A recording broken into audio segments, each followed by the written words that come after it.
Hello everybody. Right, welcome to another stream.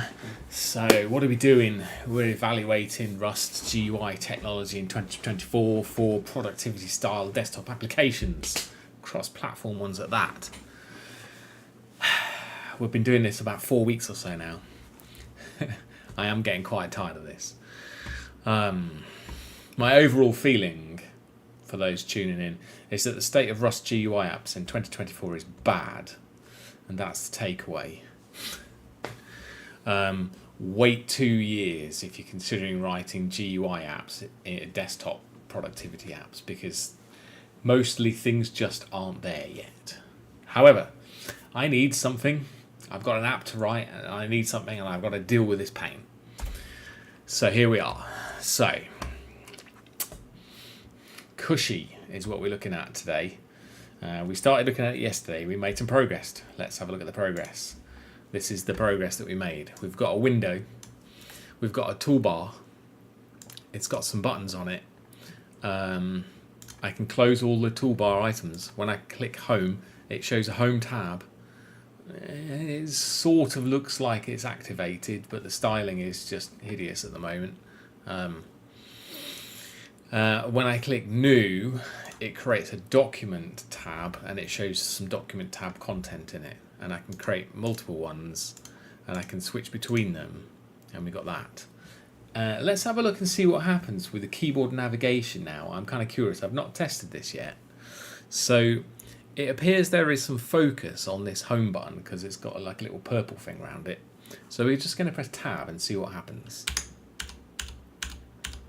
So we can tab round things, which is good. You'd be surprised how many GUI frameworks written in Rust in 2024 don't have this basic, what I consider basic, functionality. I've been using computers since like 1983 or 4, yeah. And then there was windowing systems. There were text-based ones, and you could tab around them. They were great.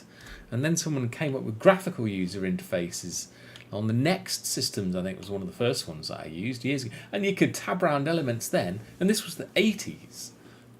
The 80s. That's like 40 years ago. Anyway, I digress somewhat. Let's go.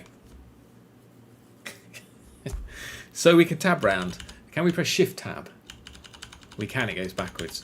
How do we think we're supposed to select one of these? Do you reckon pressing space works?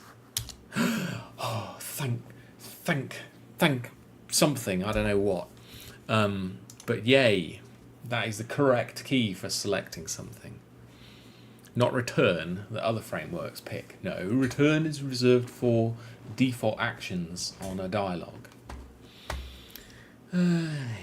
Or multi-line text entry. Right, so, we've got some progress.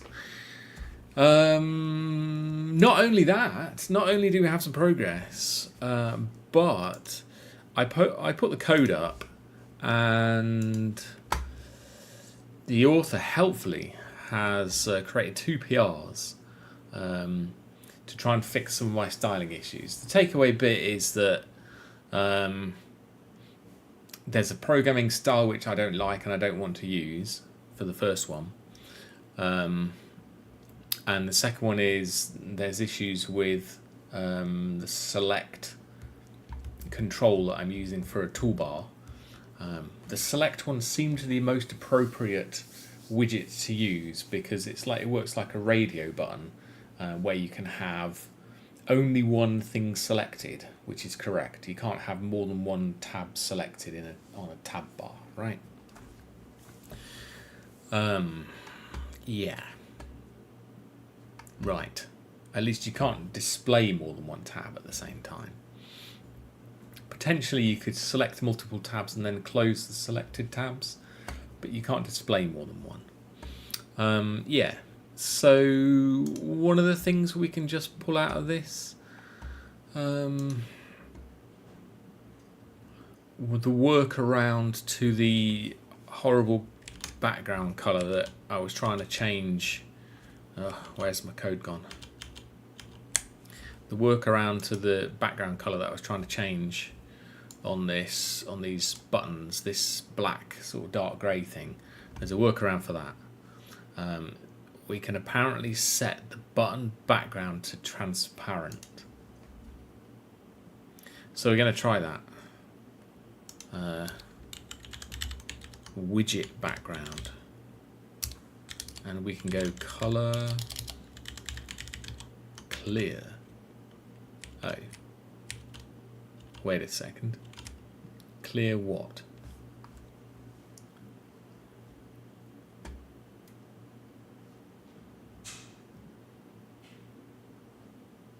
Oh wait, it wasn't there. Where was it? Clear black. I don't understand the concept of clear and black, I've got to say. Is this a properly net? Is this like, does this come from the colour from a crate?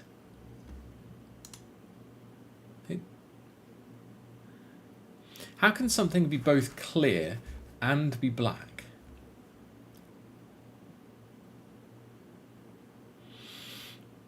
Why would you ever need to specify the colour if the alpha is set to 0?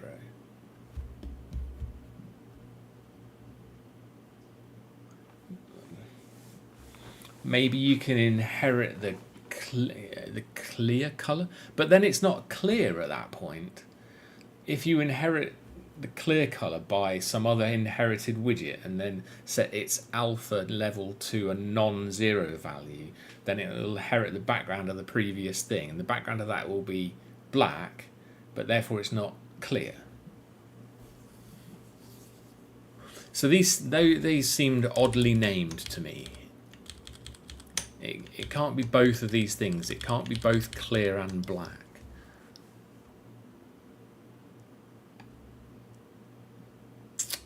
Seems odd. I mean, what might be more useful might be to go, I don't know, color. I don't know, alpha from alpha, and then the, I don't know, 0 or something. I don't know. But it's not really a colour, it's, yeah. What other options have we got on here? Is there an RGB? No. From?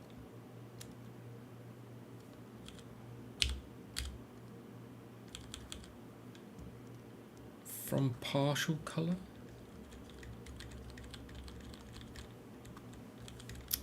See, the problem with colour, it is actually not really a colour. It's actually a colour and a transparency level, which is not a colour.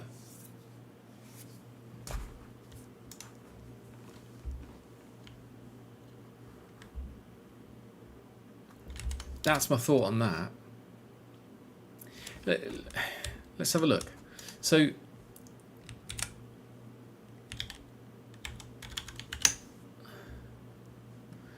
this is a colour. This is a colour. This is a colour. This is a colour. Colour, colour, colour, colour, colour. You see what I'm getting at, right? These are all colours, and they've all got an alpha of 255. Right. The first thing that's not a colour is this with a 0 alpha, and then all the rest of these things are colours.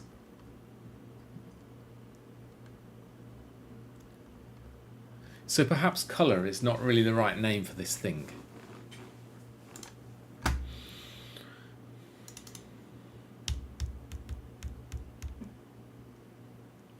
And that way, if you had something else, it could have either a colour and a transparency, or it could have just a colour, or it could have just a transparency.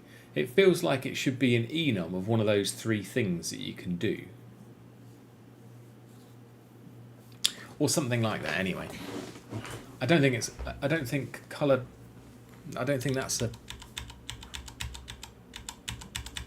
this is a colour.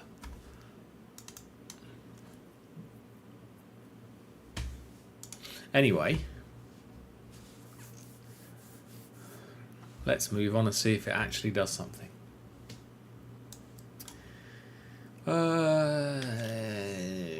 Okay, so what are we doing? Oh look, we've got a button with a transparent black background. I'm kind of curious to know what it does with these colours now that I've created one. So it goes with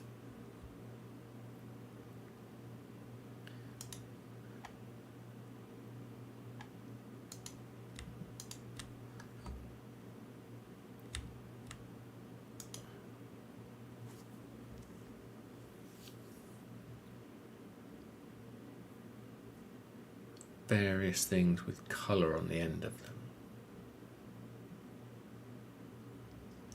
Okay, so widget background was the one that we looked at, which is this.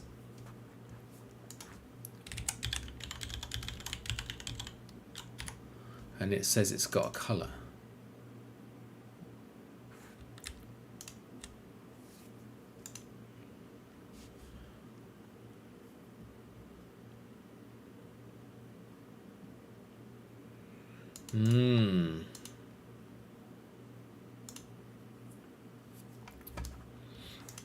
So it inserts a style, right. Kind of curious to dig around into this for a couple of minutes.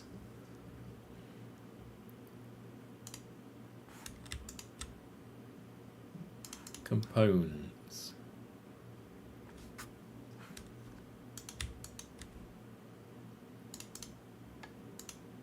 Style data. Where's style data used?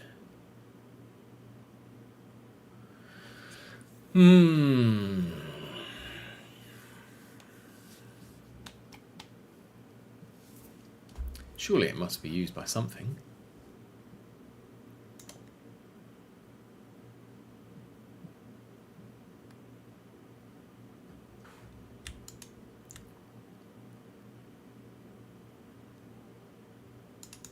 Right, it's just used there. Huh. Interesting. I'm just looking at people's Discord messages regarding MakerPad. It's like, MakerPad is nice as a demo, but its code is unusable. Yeah. Nice as a demo. Its code is unreadable. Yeah. That's what I thought. And here we are with Cushy. Right. And I must say that the code that I'm finding inside Cushy is a lot nicer than the code that I found inside MakePad. It was all very unfocused and sort of hacky, I think is probably the best way I would describe it. It's not saying that the person that wrote it isn't very intelligent and you know, has some good ideas and so on, but the way that it's done is, I don't know, it's not what I expect in 2024 anyway, put it like that. 20 years ago, that kind of code would have been alright in MakePad, but not now. Not now.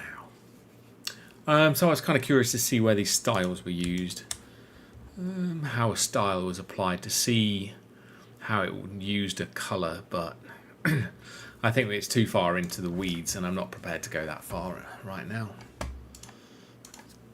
So let's focus on actually doing stuff. So we need to put a note in here. Hack to do remove this hack for, okay, let's say workaround. Let's be nice. Some people are averse to the word hack.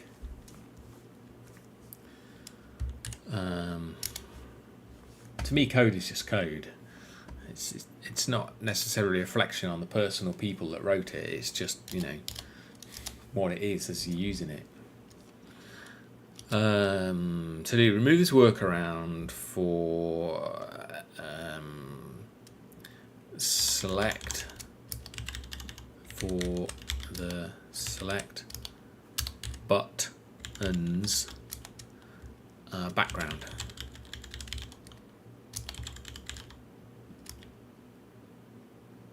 Inheriting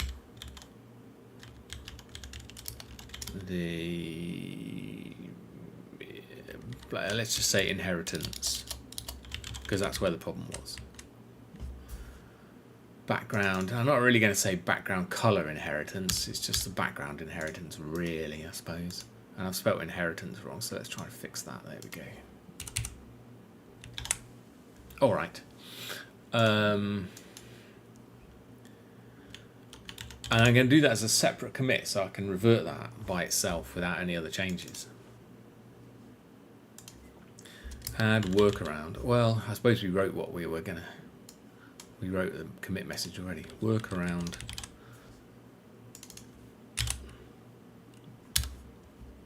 Thus. Everything's good. Right. Okay. So where are we? Let's have a just reflect and see what we might want to do next. So just to recap, what we're trying to do is create the same tabbed document example in multiple different GUI frameworks. Let me just bring up the requirements. We're going back quite a while now. Here we go. The requirements. So we've got new buttons, open buttons, tab bars, tab content, and so on, right? So this is some of the requirements. If you want to read that, you can pause the video and I'll scroll around a little bit.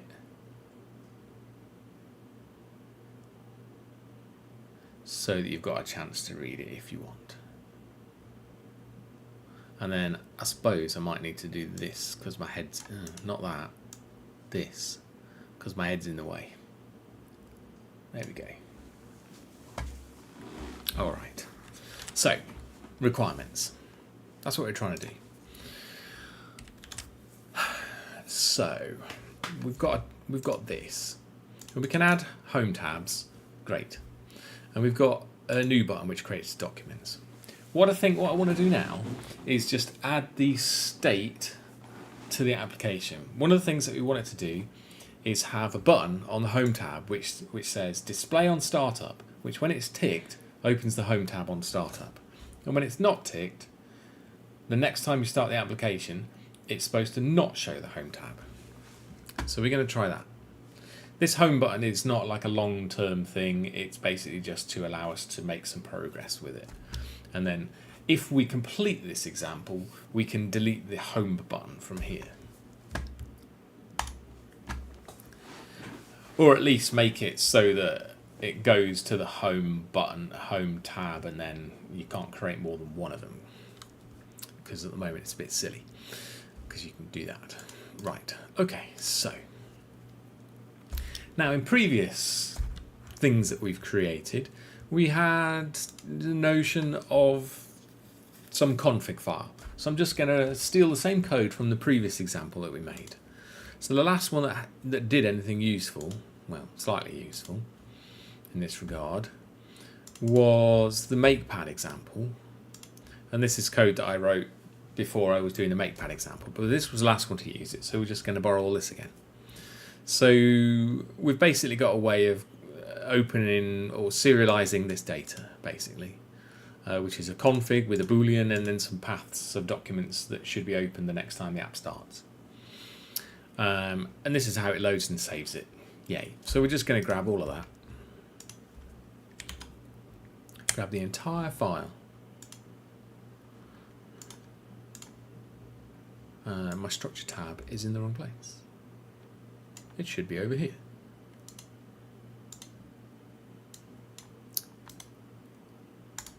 There we go. Okay, so where do we want to paste that? We want to paste that in here. Paste. Config. So we've got an app and it's got some config. Great. Now we need to use the config. So in MakePad, somewhere we called the load method. And that was done inside this handle startup match event for app. Right. and then it stored the config somewhere. And then depending on the state of the config, it would like add a home tab and then open some documents, right? So we kind of want a lot of this, but we've got to work out where we're supposed to store the state and how we access that state from other areas inside the application. So let's see if we can do that. So inside MakerPad, we had this state thing, which was this app state. And that basically had the documents that we want to store. We've not got to that bit yet. And it also had the config. So let's just grab this for now and see if we can work out how we're supposed to do that in this. So we've got our main here, and we've got our app state. We've already got this app state, but now we're going to add config to it, and we're going to delete that.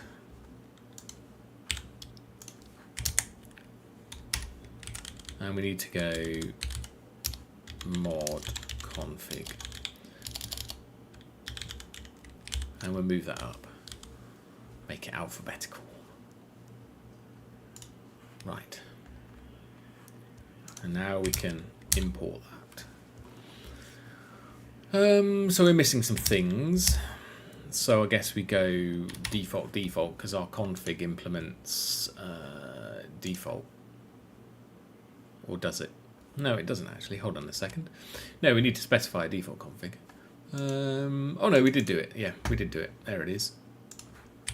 Right, we need to add Surday dependencies. So we'll go back to the MakePad example, and we're gonna grab the Surday dependencies for Surday and Surday JSON, and then we're gonna add that to our self-contained example. Thus. Then we're going to try and see if the project refreshes itself and my IDE turns these into something that's not red. There we go. So my IDE is caught up. Good.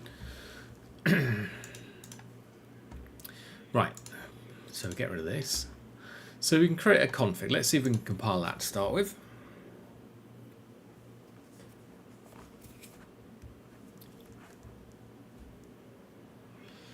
So you create a default config and you've got this app state thing. The next thing we need to do is probably something like appstate.config. I don't know. Can we go load on this? No, I don't remember how I did it. Let's go back to this again.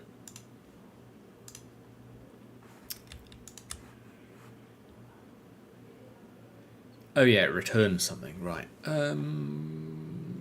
Yeah, okay, we'll do that.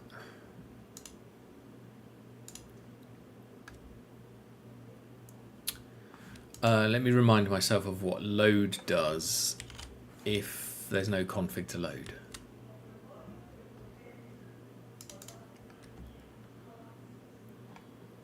So if there's no file, then you get the default. So yeah, we can do the same, we can do that.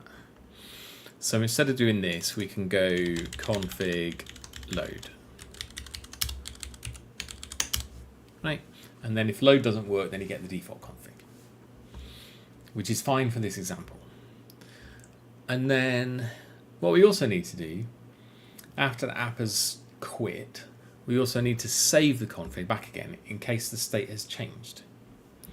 So I guess we can go appstate.config. No, probably not that. Save takes a reference to the config. Fine. So it's config save, and yeah, we could change it to use self or whatever. You know, I'm not. Maybe we can do that and it'd be better.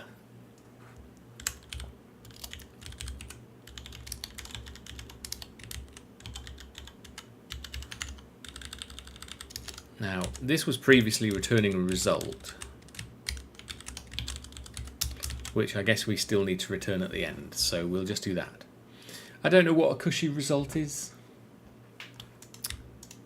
I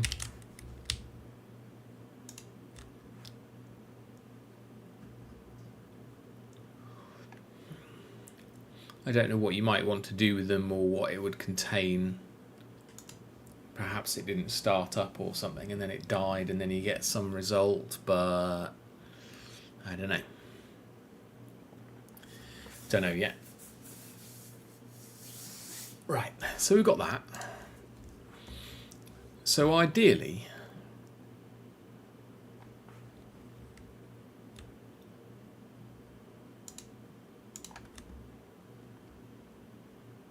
why is it not picking that up?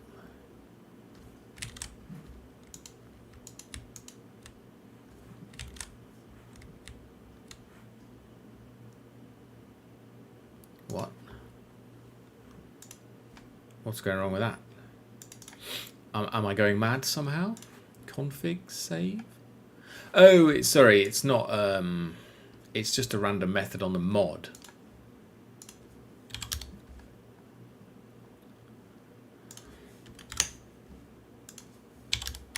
Right. It's just a random method.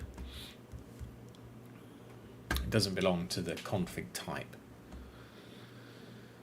Okay, so we've got that. So now if we run it and then close it, we should find a config.json file somewhere in this source tree. So let's do that. So we opened it and we closed it. And if the IDE keeps up, refresh.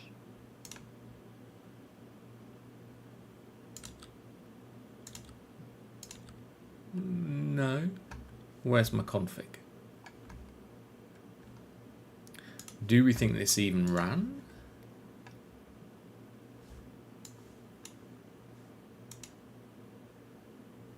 No.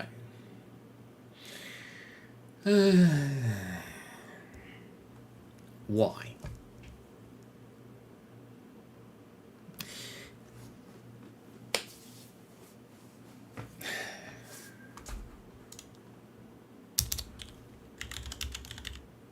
Okay, just, saving config.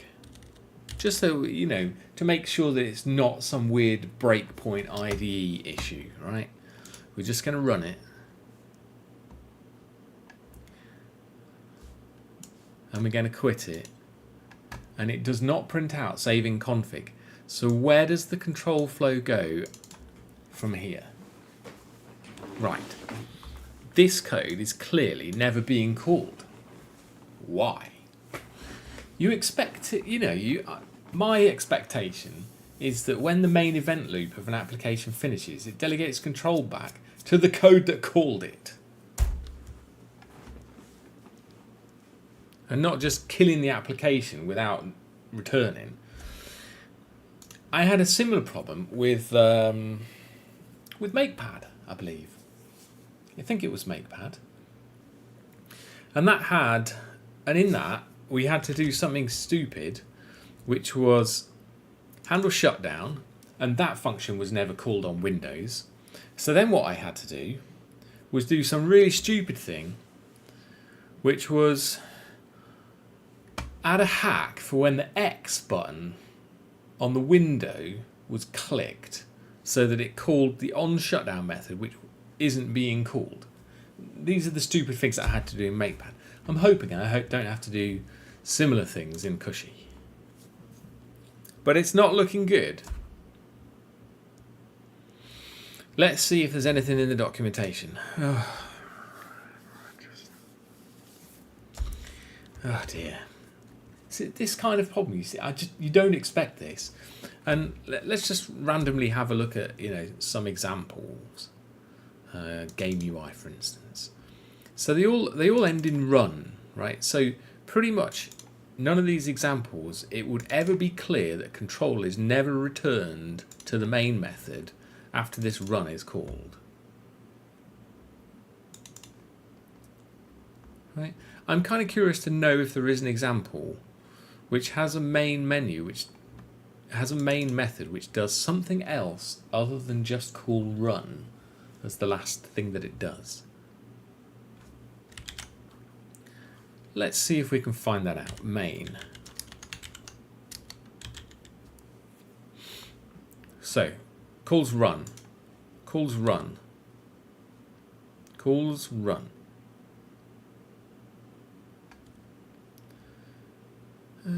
Calls run. Calls run. You see where I'm going with this. Calls run. Calls run. I'm getting tired of saying it. Calls run. Run.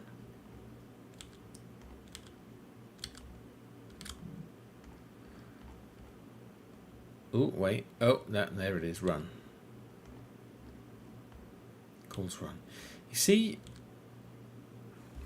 Okay. Let's look at the run method itself, because clearly there's some weirdness going on in there. It's like doing a equivalent of Java system exit or something inside this run method instead of doing a return.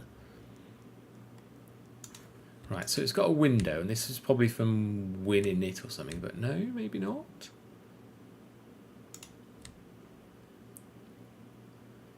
It goes app.run, self.app.run, enter runtime, run.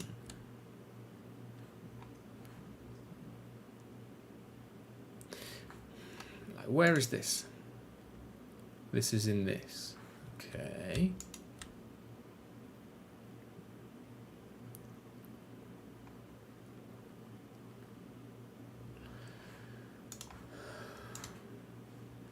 And this is in app it. I have no idea what that is.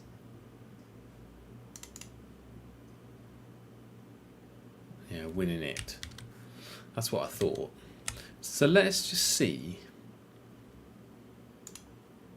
if this bit of code in Cushy, which is the rendering library or something that Cushy uses,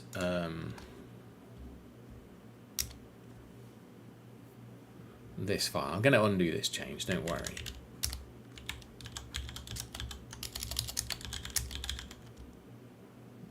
Die, my standard thing. Let result equals this, and then that, and then result.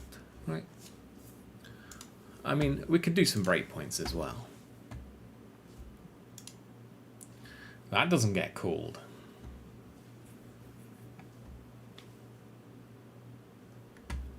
Right.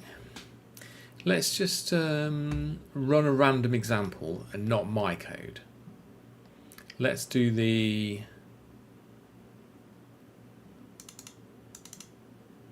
Was it this one? Shared, no, not that one. Guide example. The Hello World one.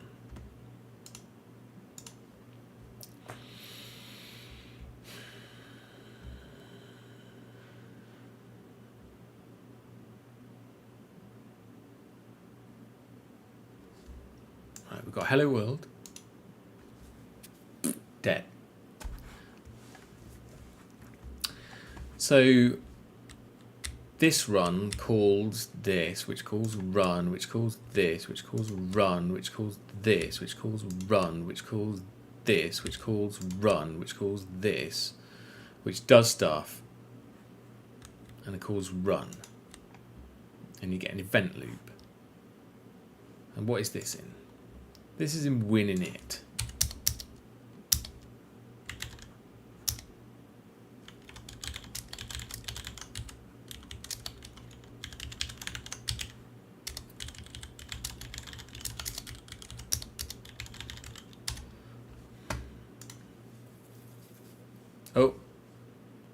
Oh, wait a second.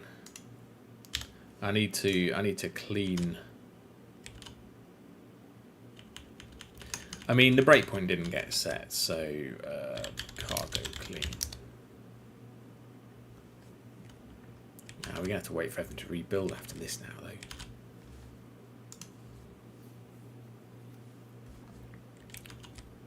though. Oh, did I press the wrong one? I did. Hold on. Too many GUIs.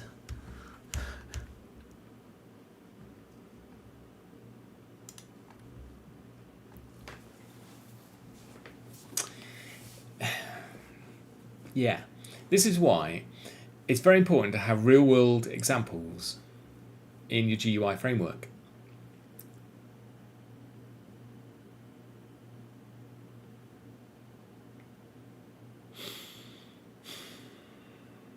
I mean, what's the likely workaround for this going to be? Are we going to have to create like some event handling code, and then Cushy emits like a on shutdown event that we're going to have to handle or something? I don't want to even do any of that code. I just want to write the line, save config.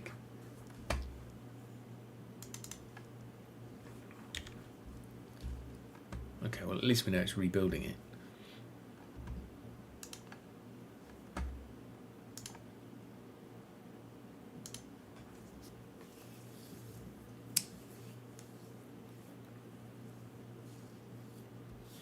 Yeah. Okay, so while we're trying to find out where the last thing is that actually runs, gets called, and why it might die otherwise, let's have a look into Cushy and search for the word shutdown as the most likely candidate.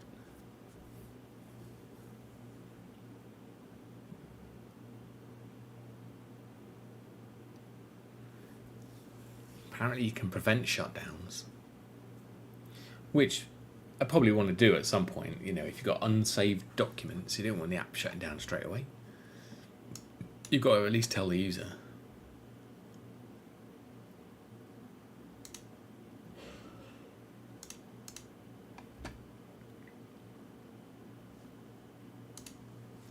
Okay, so it built. So we're going to run the hello world thing again with the modified library. And as we can see, the WinInit code is not returning. So you never get out of here. This event loop run never returns for some reason.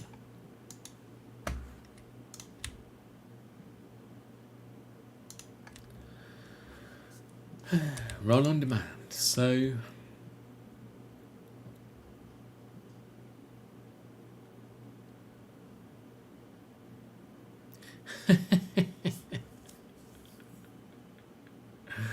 okay.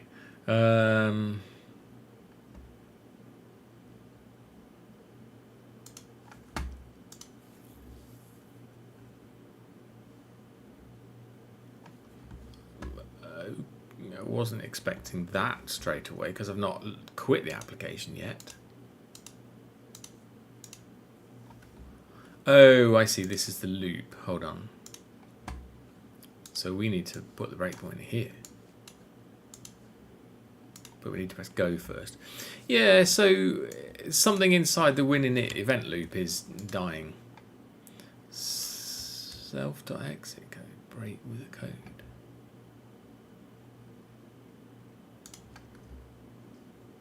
Is this just broken or something? I mean, like, what's going on with that? Oh, I pressed run, not debug. Let me try that again.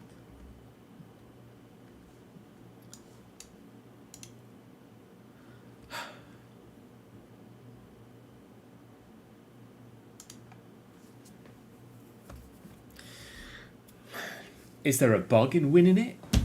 WinIt? Shall we have a look for it? Go on then. Or is it just me, the only person in the world that gets this problem?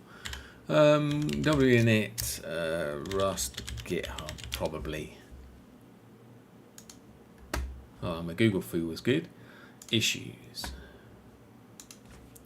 Exit.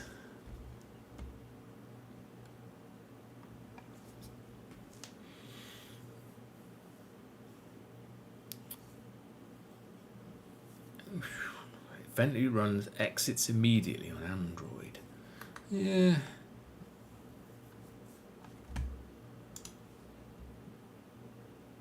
Crash on open. Oh well, that's not good. That's probably unrelated.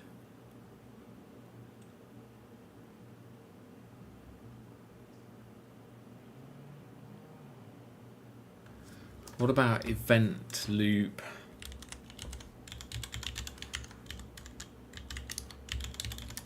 Returns. Oh. Oopsie daisy. I pressed the wrong button there. Camel.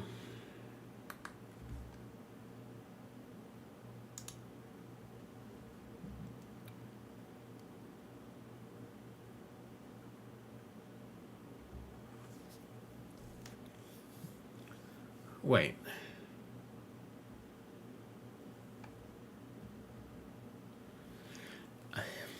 They're clearly fiddling around with it under the hood, aren't they?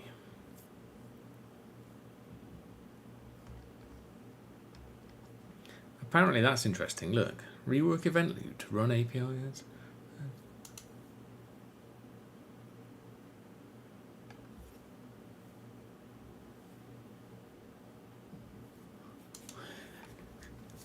We're in the weeds today. Run has been replaced by run returns result run loop error for returning errors without calling std process exit.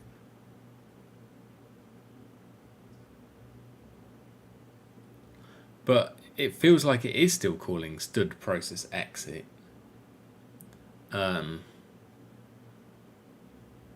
But let's look at the API signature for this.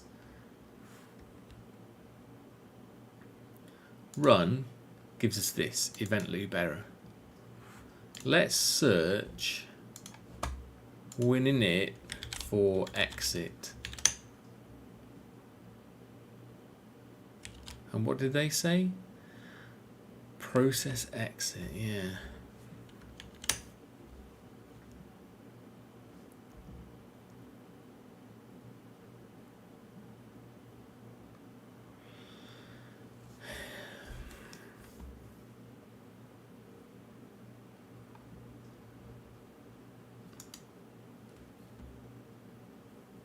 P.exit.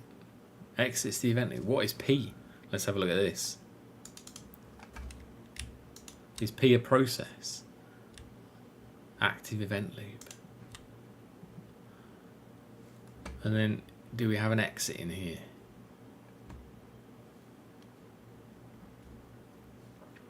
I want one of these buttons for here.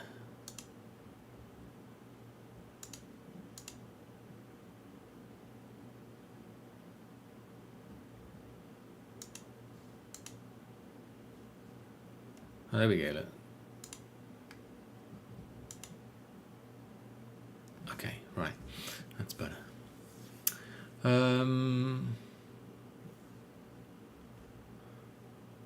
it was going active event loop.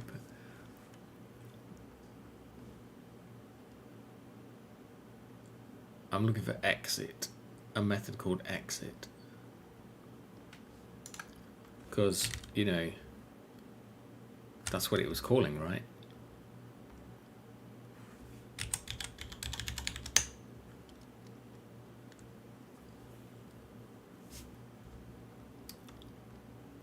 Oh, I see. Active event loop has got exit. Runner, set exit code.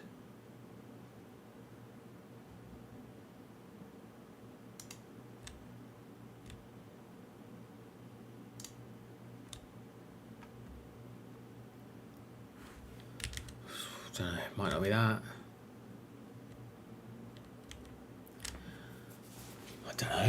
I don't know, it's broken anyway, it doesn't work. Okay, so hello world. Nothing ever returns from this run thing, basically. It's the situation that we've got to currently deal with.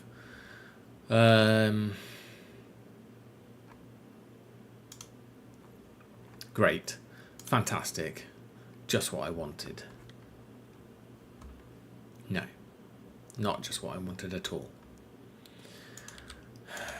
Fantastic. So this doesn't get called. Fix me.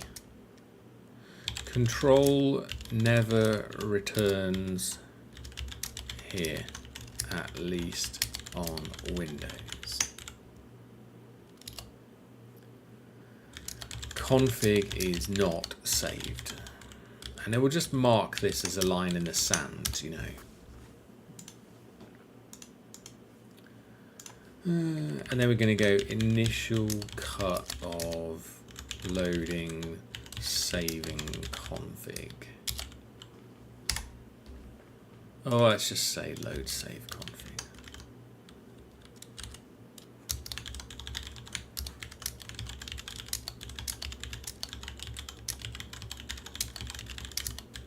Is not returned to main by Cushy. You know, the fact that it's the issue is probably unlikely in one of Cushy's dependencies is neither here nor there for the commit message.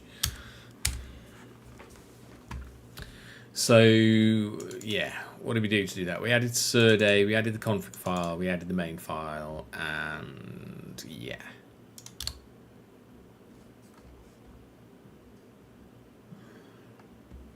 Right, so, you know, that's fantastic. Next. How do we get the config to be saved? You know, you just think it's going to be easy, don't you?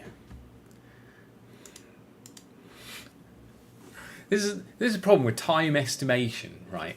The next time your boss asks you, like, how long do you think it's going to take? Just don't answer. Point him at this video right now. I'll take responsibility for it. He's not going to give you a time estimate. No, you can't. It's impossible. Even if you've done stuff like this before, right? It might not work tomorrow. You don't know how long it's going to take. You just don't know. Right. So today, we've got to delve into Cushy and find, I don't know, some event system or something that we can use to do events. Is there some documentation? There might be. Widgets, controls, utility widgets. What about events? Is there events? Do we have events?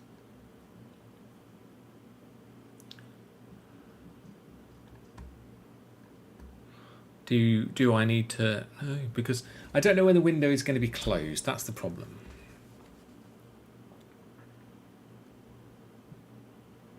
So how do I say, when the window is closed, do this? No idea. Oh, damn it.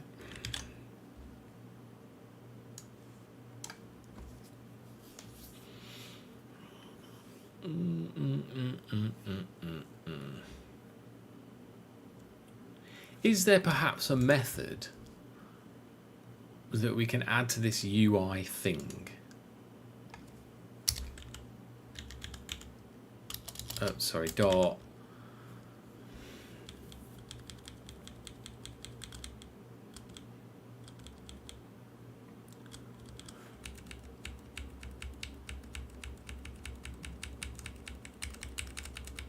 I want methods, not enums, please.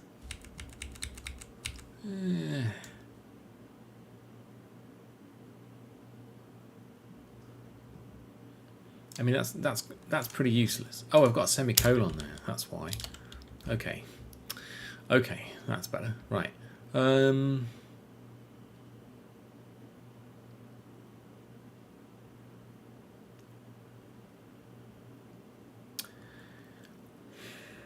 Yeah.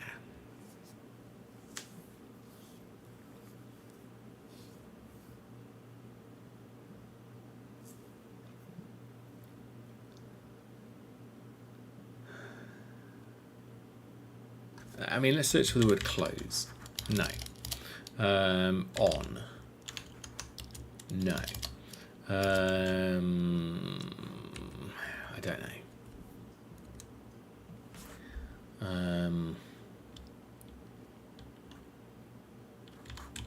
There's no exit. There's no close. I don't know.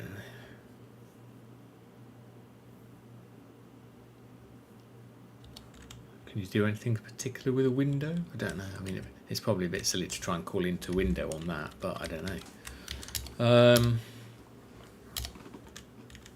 I mean, I couldn't find anything that useful on it.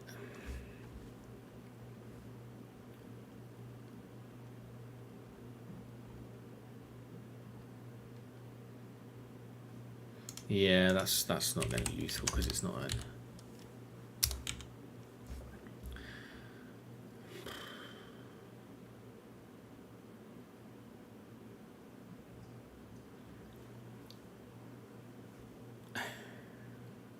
Activate. Yeah.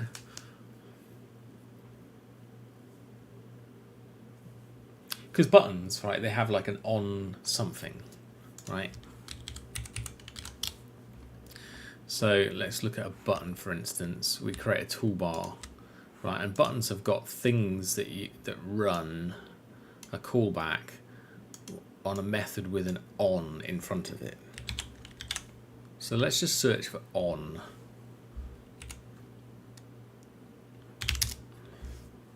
Like this.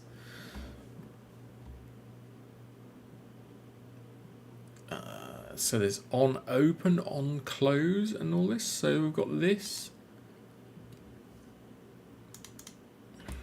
Okay. So there's an example of using on, close, and multi-window. Okay, so let's see if we can work this out.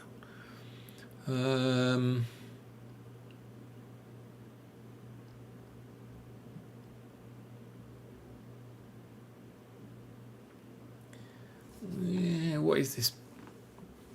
Pending app. Open Windows, right?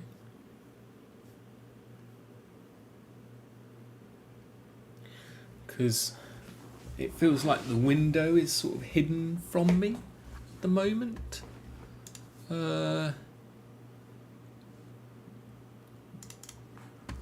Let's just randomly try going into window and then just running it as is. Does that compile?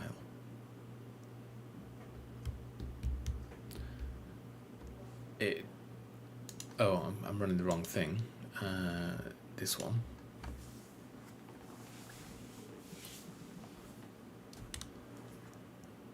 And then I'm calling window on a run on a window element at this point. And if I've got a window thing, then I can maybe do that on close thing.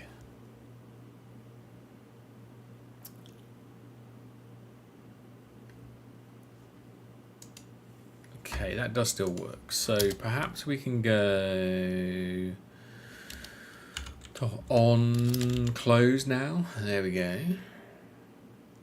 I'm kind of curious as to why that didn't come up when I did this, because there's no on. You have to convert it. On close.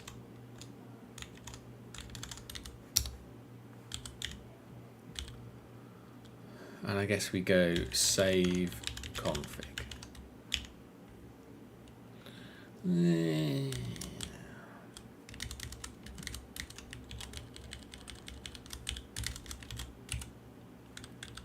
Shall I create a method or put it in there? No, I'll just put this inside here. Everything's fine. Let's just move that.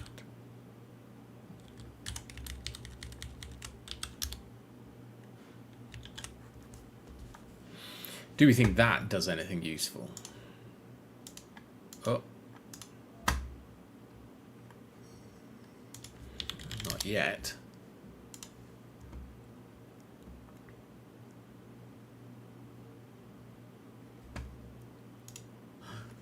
Ooh.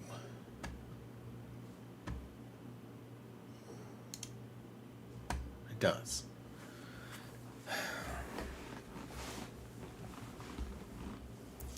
Yeah.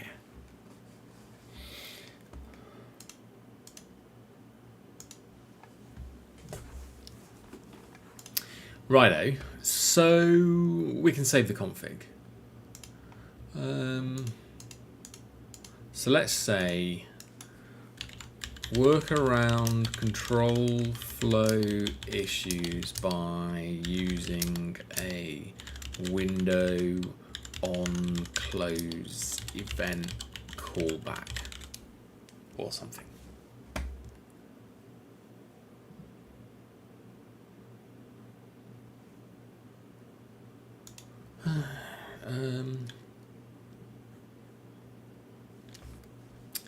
Fine.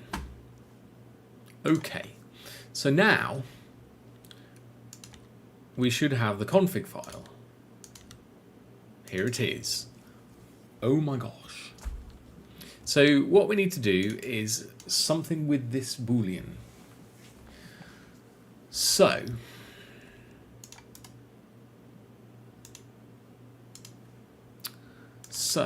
I've lost my file. This one.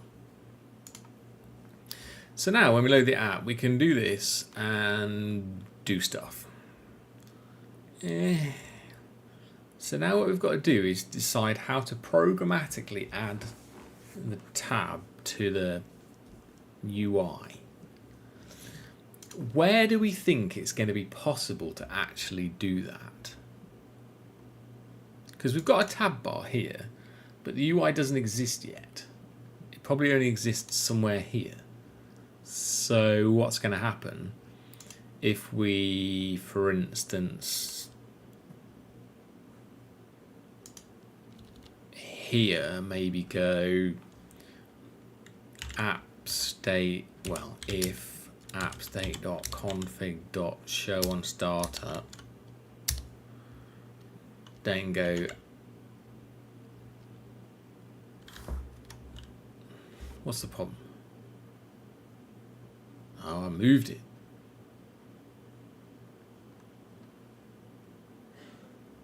Where did I move app state to?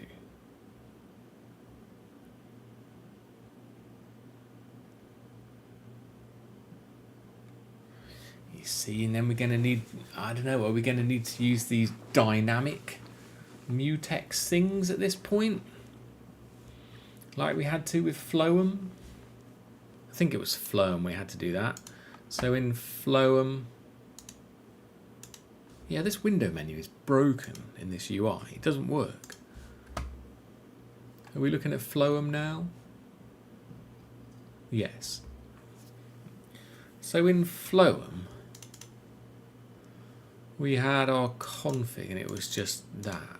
But yeah, you could get a mutable reference to an application state because you put the application state in a config or something. This kind of thing.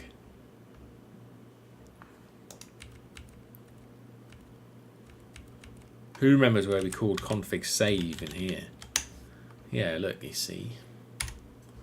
See, in Floem, we did this, and everything was fine. Yeah? We load the config, and we save the config. And between that, we run the application. That's kind of what I expect to work. And we could get the context, we could get the application config because we put it in an arc. Yeah, I suppose we could do something like that.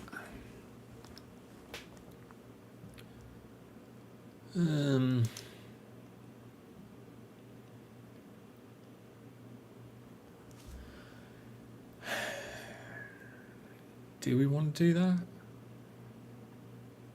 Where do we want the arc? Do we want an arc here?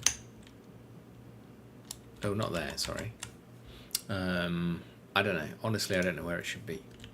Let's try doing it here first, and then if it doesn't work, we'll try moving it somewhere else.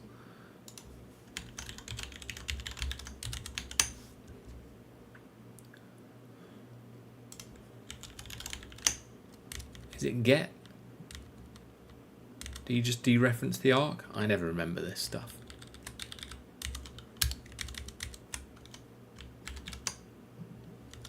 Where do we put the star?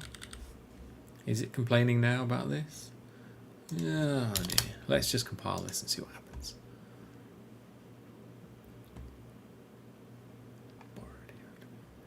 What's moved? On close moved the app state config. Right.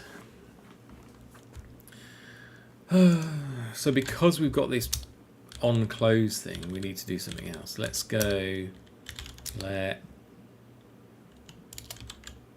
config arc equals app state dot config dot clone, perhaps.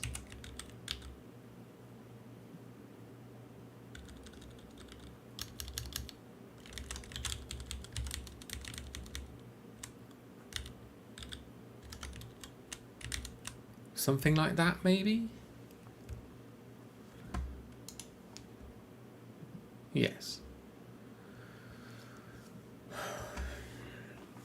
Yeah, I didn't know you could introduce a scope like this in these things, because every time I saw a function which is a fun once, right, I didn't realise that you could create a scope in front of it in order to do this bit here instead of doing it here, which I found very useful.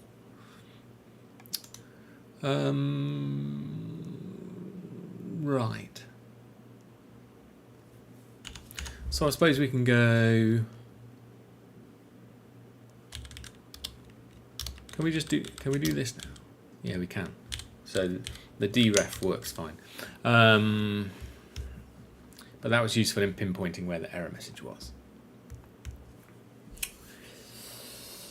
So if we show on startup, I guess we have to go appstate.tabbar.add tab. No, don't we have a message that does this already? A thing.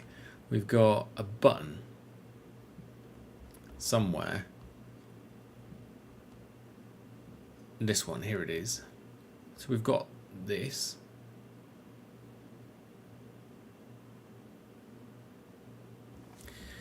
And this is how we add a home. So let's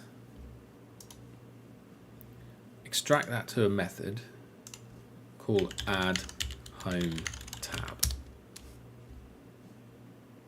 But it needs the tab bar in order to do it.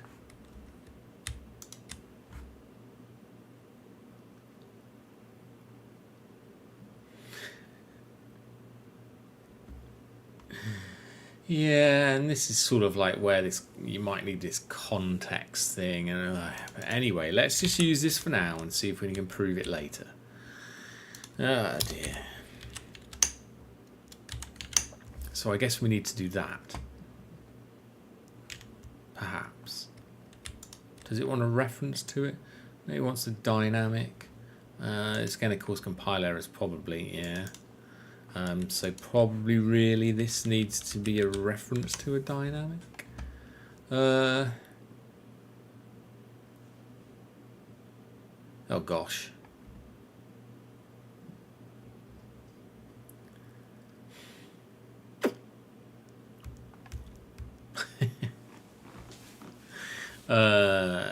Wait a second. Oh, okay. We're okay.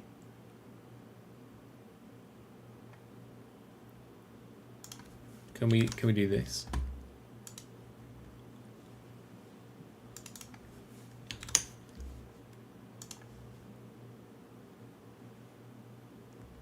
Okay, that does work. We don't need a slot map here apparently.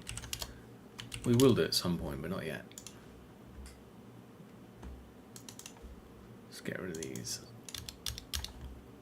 Right. So it should add a home tab when it starts up now. Look, we've got a home tab, amazing, and we've got the content displayed. We didn't have to click it. This is good. We made progress. Now, if we go into our config file and set this to false, what happens? No home tab, and we have to click home to get a tab. This is what we want. So let's do a commit.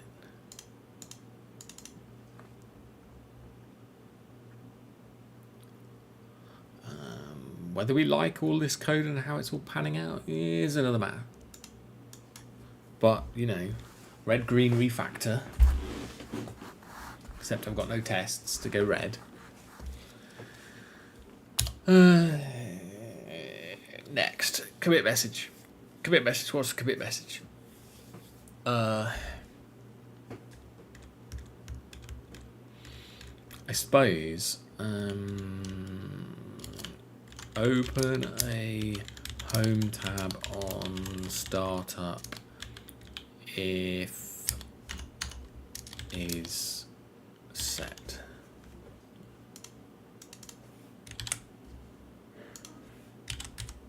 is enabled in the config. That's what we did. Great. Next. So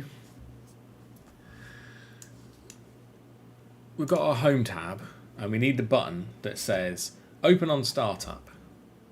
So let's do that. So now we're gonna get funky. So at the moment, the make content is just done like in line. But no. No. No, no, no, no, no. Let's create a mod called home.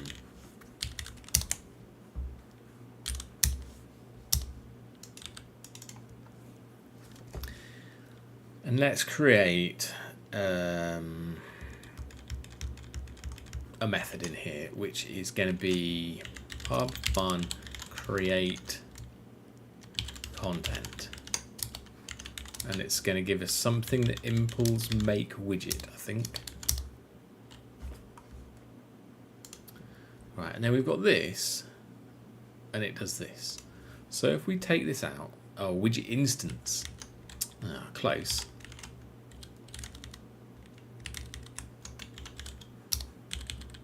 Sure. And we're going to put this in here.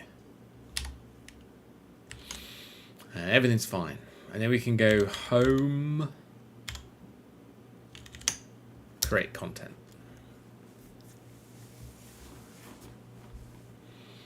Fine. And this will become slightly more apparent when we come to the different types of documents. But we certainly don't want loads of stuff in line. And if someone else is editing the project and they want to work on the home tab, the only file they're going to be touching is files in the home mod. They're not going to be touching main, that's for sure. Right.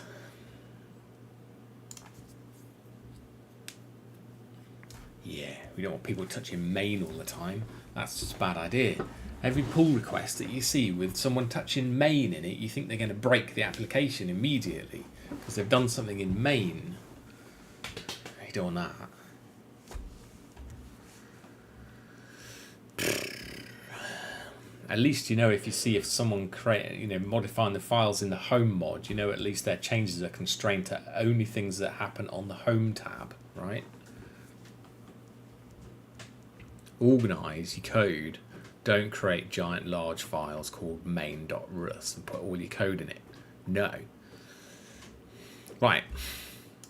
So what we've got to do now, I don't know. I mean, you've got this into label, into string, into, is it a label? You see, I don't know. There's no into label. I mean, what is it? It's not a button. Yeah, but if I call make widget on this, what kind of instance is it? It's a widget instance when you do this. And if you don't do this, it's just a string. I want to know what type of widget it is when you call make widget on it.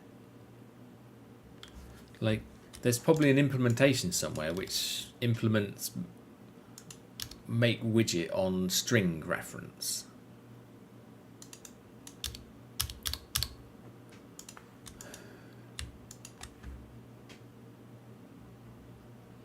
Make widget for T, make widget with tag. Make widget with tag is implemented by reference to a string with any lifetime, right? And this gives you what back? It creates a new label. So to me, it'd be nice if there was an into label button here.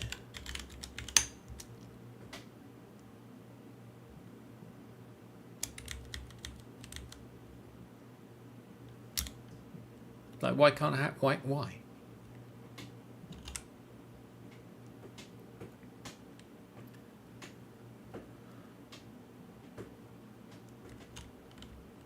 you know?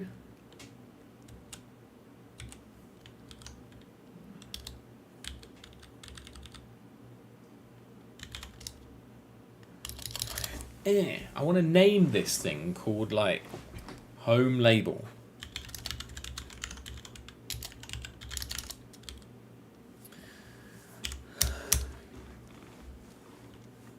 And then I need to create a stack.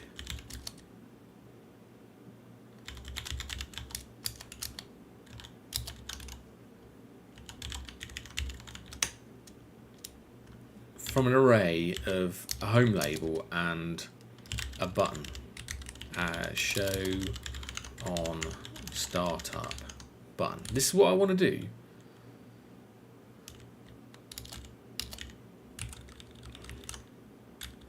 Or maybe just return this. But there ain't no way this is going to work, which we've already established this. But I'm going to just do this anyway. Because we're calling make widget on it, it might actually work. Show on startup button is going to be and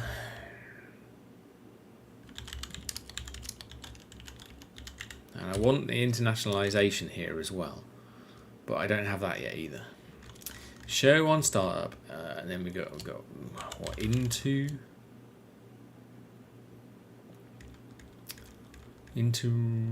checkbox. And then we're going to need a dynamic thing. Yeah. And then this is where it's going to get painful. Because we're miles away from the config. We don't know anything about the config. Show on startup, let's say value.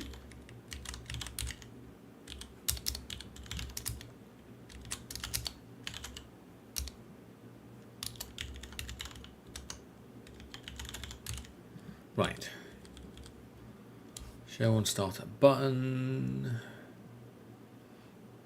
Oh, we have to go. We have to do this, I suppose.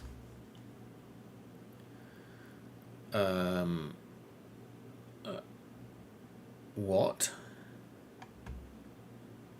Oh, dot make widget, perhaps.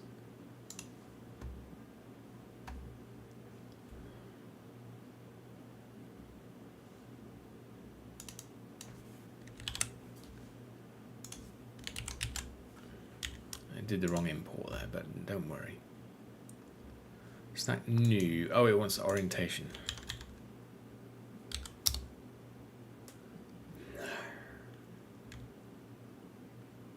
Wait a second. A minute ago there was rows and columns, and now I've got horizontal and vertical. But is this the one that's backwards from what you want? So I want them aligned vertically, so I need to pick horizontal.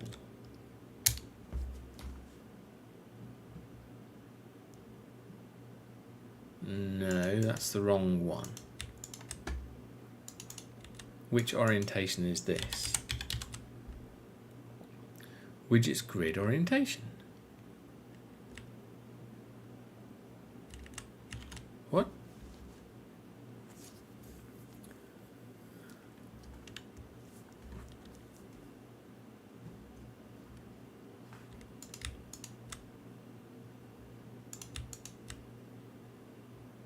Oh, see, now I'm back into rows and columns again because there was two of those. So one uses vertical and the other one uses rows and columns. Which one was it? Which one do I need? It's not that one. I want them aligned vertically, so I have to pick horizontal. No, but I thought this one had. Oh, what? I'm looking at the wrong orientation still.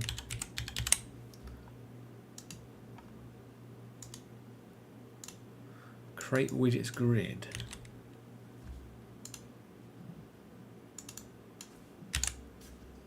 But it's... Which orientation is it?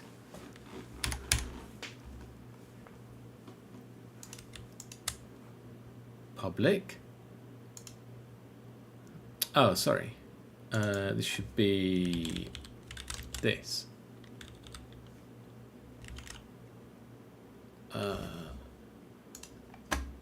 Widgets. Oh, I thought it did that. Oh, grid. All right.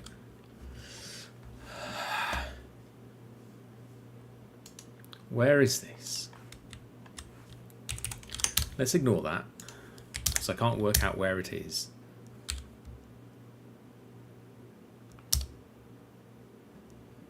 Did I? What did I type? Okay, fine, whatever. So I want rows, so I've got to pick column.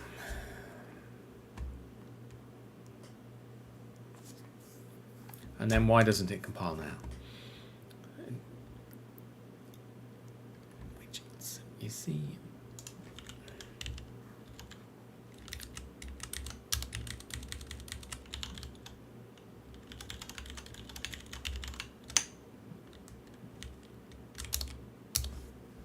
Can you create a new list? Is there a from method?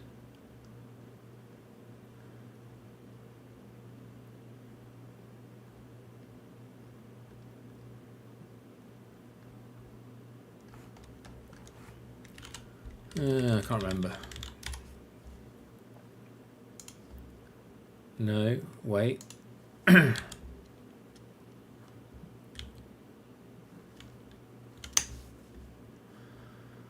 How did I use this widget list before? Oh dear.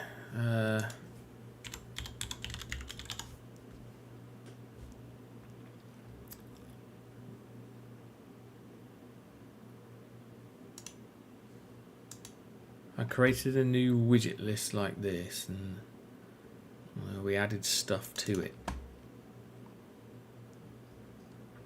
No, that wasn't it. I created some buttons, and I've got widget instances.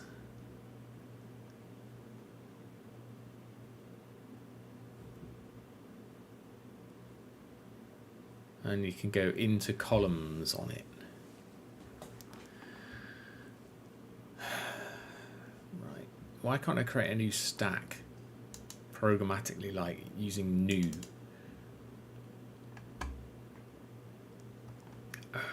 Maybe it's not a widget list. Maybe we go dot into... I just don't know which one of these to pick. Every single time I look at these, I don't know which one to pick for what I want to do. I want rows, so I pick columns.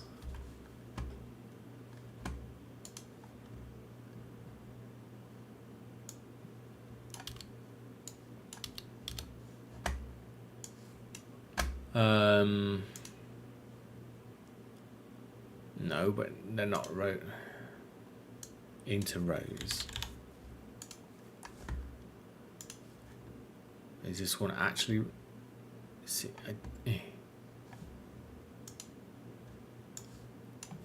Okay.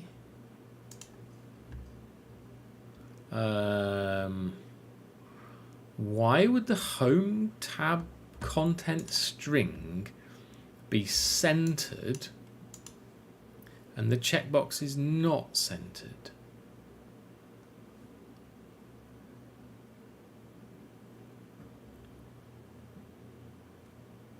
Why?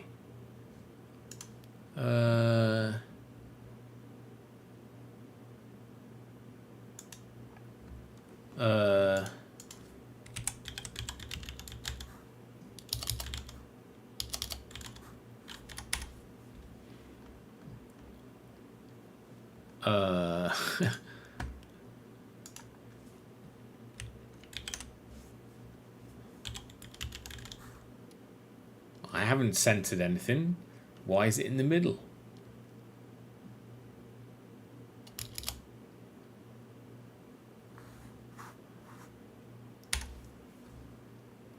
Like, why is it in the middle anyway?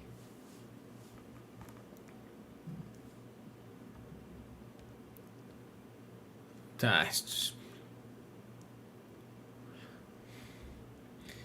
Normally, my previous experience with other GUI frameworks is you create an element and they're always left justified, top left justified by default, 0, 0, top left, screen coordinates. The moment you want anything else, then you specify the styles for something else that you want. That has been my previous experience with it. I don't expect some elements to arbitrarily be centered and other elements to arbitrarily be not centered, because it's inconsistent.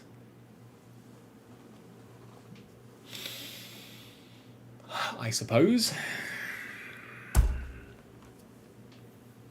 Okay, so that's going in the list of pain points. Some elements are centered by default, others not. Inconsistent. What language are we using? Are we using American English or English English? With centered? I mean, no English language. I'm fixing you. There you go, look. Fixed.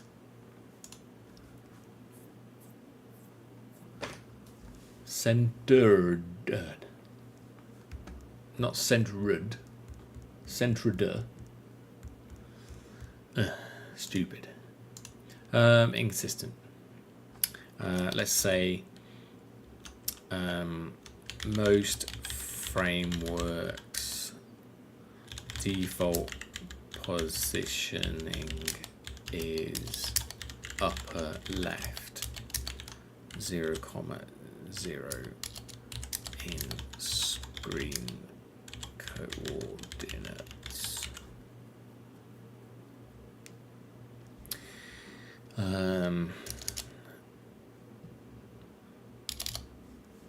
Yeah, that was weird.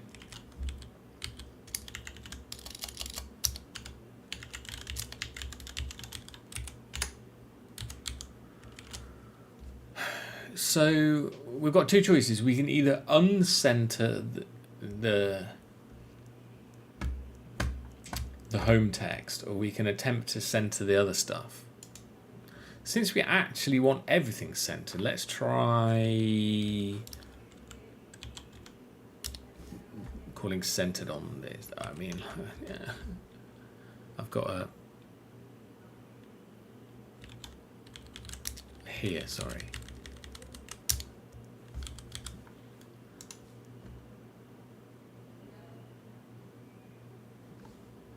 So now they're both centered. So the home tab content was, this string was centered by default. This wasn't. And now this inherits its centering position from the stack that contains it. But this being centered by default is curveball. I mean, can you have to specify not centered? I mean, you don't want to see this everywhere, right?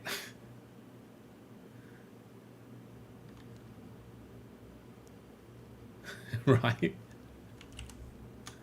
Is there a centered on this? Look, there's centered on it, but it's already centered by default. So why would you need to call centered on it again? I mean, perhaps if something changes the alignment, then maybe you might want to call it centered on it again. But dot align.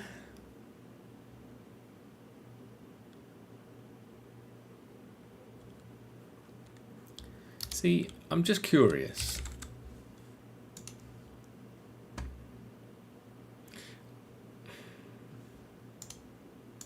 You see?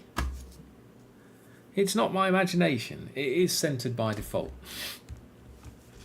It should be aligned left by default.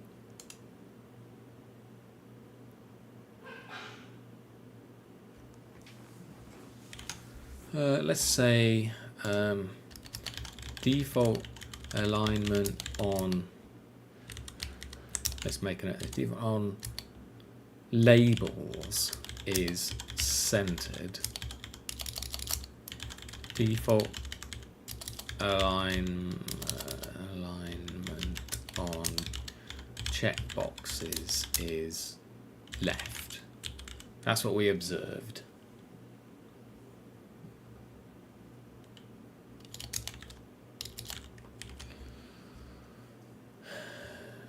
Okay.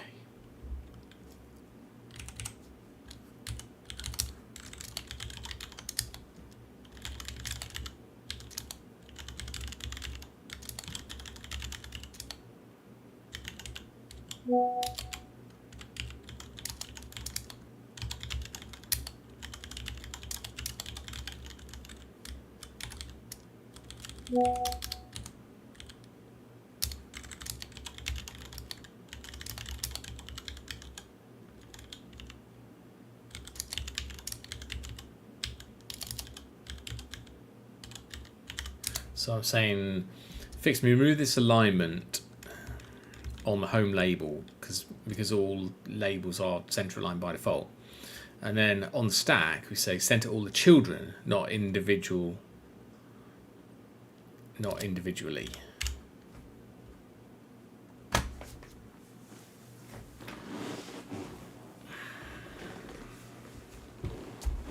Right. So great, we've got a text box, but it doesn't do anything because we've just created it and it's just got false in there, right? It doesn't do anything. Right. However, I have an appointment soon, so I need to go. So we're going to leave that here for now, and then maybe I'll do another stream a bit later today and see if we can pick this up. Right, so just remember, folks, it's only software. How hard can it be? We'll find out on the next one. See ya.